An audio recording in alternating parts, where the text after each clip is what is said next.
Hello, Internet. Jesus loves you. My name is Cody, and this is the Christian News Show we do on Mondays, Wednesdays, and Fridays. If you want to help support the show, the best way you can do that is share this video. There are other ways in the description below, but the biggest thing, sharing the video, that's what helps the community the most. And before we get into the news, there is one more thing that I want to bring up that is really exciting. If you're into Not of This World clothing, then you can go to notofthisworld.com and use the coupon code ARMORCODY, capital A, capital C, and that'll give you 15% off any of your purchases until December. And also, just because I know people freak out about sellouts, first of all, I'm not getting paid for this in any way. It was literally, I wanted to do something for you guys, and so I thought this was a cool way to do so. So that's the big thing. I just want to let you guys know it's not really for me. It is definitely for you guys. And two, if the opportunity ever does arise that someone wants to sponsor me, I'm going to take that sponsorship. Just so you guys, full clarity, disclosure, all that good stuff. And so now that you know that information, we can go on to the first story of the day, but it's just an update on the video we talked about last time. And in our last video, we talked about an American doctor and his colleague, both who had gotten Ebola, will try to fight against it in Africa. And so sadly, I am here to inform you that that doctor has now passed away. The doctor, Sheikh Hamar Khan, forgive me if I pronounced that wrong,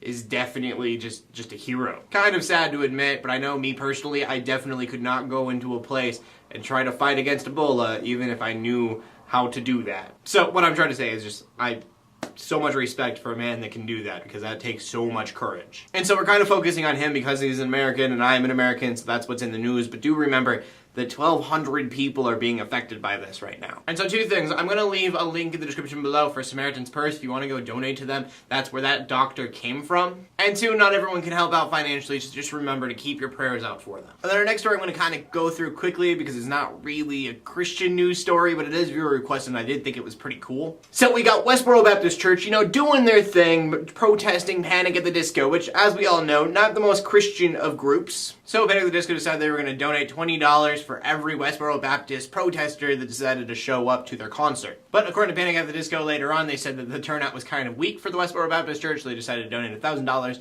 and then 5% of whatever their merchandise came out to be. This money went out to the HRC, which is the Human Rights Campaign, which, if you're unfamiliar, they fight for marriage equality. So yeah, not a super Christian news story, unless you count the Westboro Baptist Church as Christians, which I guess maybe some people do. But again, if you're a requested news story, I saw it, I laughed, I was like, yeah, I'll definitely share this because I love irony. Also, if you guys do find a news article that you want me to talk about, if you just send me a link with that news article and tell me you want me to talk about it, then I probably will. I say probably because I know if I guarantee that I'll talk about it, bad things will probably happen. And then we need to talk about the Ground Zero cross that we talked about a while back.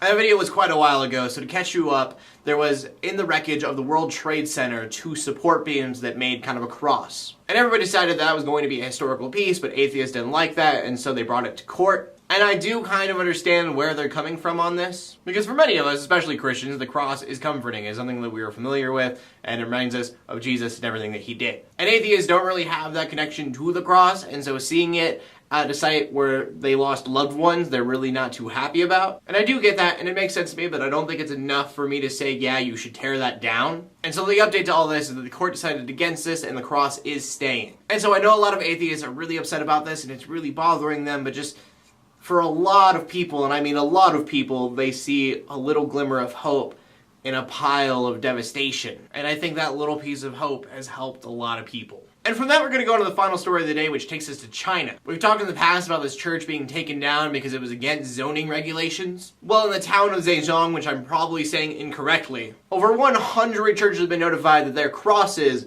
are against regulations and will be taken down immediately. And so it's really hard for me to put an opinion on this, just like last time, because they do have a problem with space. And so that is what the government is trying to say it is. They're like, hey, you're wasting space and we need to put people there, not symbols of your faith. To which I would be like, yes, okay, sir, I understand, walk away. But I know one of the crosses they decided to take a crane and a blowtorch to was on top of a building, so it really wasn't in the way of anything. To which I say, yeah, they probably just don't like how fast Christianity's growing there.